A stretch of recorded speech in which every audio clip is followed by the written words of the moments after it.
नमस्कार, मैं आपके साथ सौम्या कुलश्रेष्ठ और आप देख रहे हैं प्रजातंत्र टीवी। बड़ी खबर सामने आ रही है शाहजहांपुर से, जहां शाहजहांपुर जिला मुख्यालय पर इन दिनों स्कूल वाहन चालक ट्रैफिक पुलिस को ठेंगा दिखाते हुए बेखौफ बच्चों की जान के साथ खिलवाड़ कर रहे हैं। साथ ही शहरी इलाके में स्कूली बड़े वाहन प्रवेश कर रहे हैं, जिससे शहर की यातायात व्यवस्था भी पूरी तरह ठप हो रही है।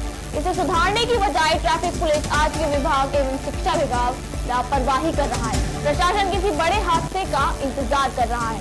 शाहजहांपुर शहर जो कि सकरी गलियों में दिखाई देता है, लेकिन यहाँ बड़ी संख्या में स्कूलों में संचालित हो रही बड़ी बस बच्चों को लेने के लिए सकरे रास्तों से प्रवेश कर रही है, जिससे शहर की यातायात व्यवस्था पूरी तरह से ध्वस्त होती जा रही है। ऐसे में स्कूली वाहन चालक लापरवाही पूर्वक वाहनों को बीच रास्ते में ही रोककर छोटे छोटे बच्चों को बस से उतारने और चढ़ाने का काम कर रहे हैं।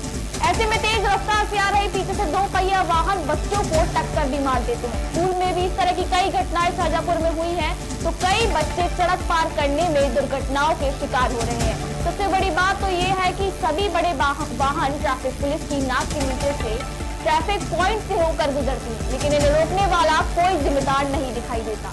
ऐसे में स्कूल प्रबंधन बड़ी बसों को स्कूल में अटैच करवाता है, और अगर घटना होती है तो पूरे घटना को या ये वाहन चालक सर मर देता है, या फिर पेरेंट्स मीटिंग बिठाकर बच्चों के पेरेंट्स को बोल देते हैं कि हमने स्कूल बस संचालित नहीं की है, ये बसें यहाँ पर बच्चों को लेकर आती है, जिसे आप लोग ही संचालित कर रहे हैं। ऐसे में बच्चे अपनी जान हथेली पर रखकर रोज स्कूल आने जाने का काम कर रहे हैं। तो कई वाहन चालक ऐसे भी होते हैं जो सुबह से ही शराब पीकर छोटे छोटे बच्चों को ग्रामीण क्षेत्र से लाने और ले जाने का काम भी करते हैं। कुछ दिन पूर्व इस तरह की घटना जिला मुख्यालय से मात्र 8 किलोमीटर दूर भरत गांव में देखने को मिली, जहां शराब पीकर स्कूल वाहन को ड्राइवर ने शराब के नशे में गाड़ी को गांव के एक मकान में ही ठोक दिया था। इसके बाद हंगामा हुआ और पुलिस ने कोई कार्रवाई नहीं की गई और मामले को वहीं शांत कर दिया।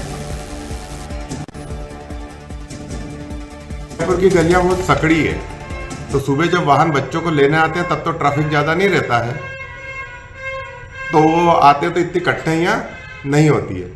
पर जब दोपहर में वाहन वापस बच्चों को छोड़ने आते हैं तो कई बार देखा गया है कि जाम की स्थितियाँ भी लग जाती है। उसके 2 कारण भी है, एक तो वाहन की लंबाई भी ज़्यादा होना, और जो फुटपाथ पे दुकानदारों के द्वारा सामान रख लेना, बेतरतीब अन्य वाहन रख लेना। तो 2-3 पॉइंट ऐसे हैं जिनमें बहुत, एक तो चौक और दूसरा क्रश टाकीज वाला जो पॉइंट है, यहाँ वास्तव में जाम की स्थिति लग जाती है। तो ट्रैफिक और आरटीओ के साथ मिलके इसमें कोई अगर कार्य योजना बनती है तो बनाएंगे, और आवश्यक हुआ तो स्कूलों को छोटे वाहन चलाने के लिए भी निर्देशित करेंगे, क्योंकि निश्चय ही अगर वाहन नहीं चलेंगे तो बच्चे स्कूल कैसे पहुँचेंगे, ये भी एक महत्वपूर्ण बिंदु है। और ट्रैफिक सुचारू रूप से चलता रहे, यह दूसरा बिंदु है। तो दोनों बिंदु में तालमेल करके कैसे इसको पूरा किया जा सकता है, अधिकारियों के साथ इस पर चर्चा है।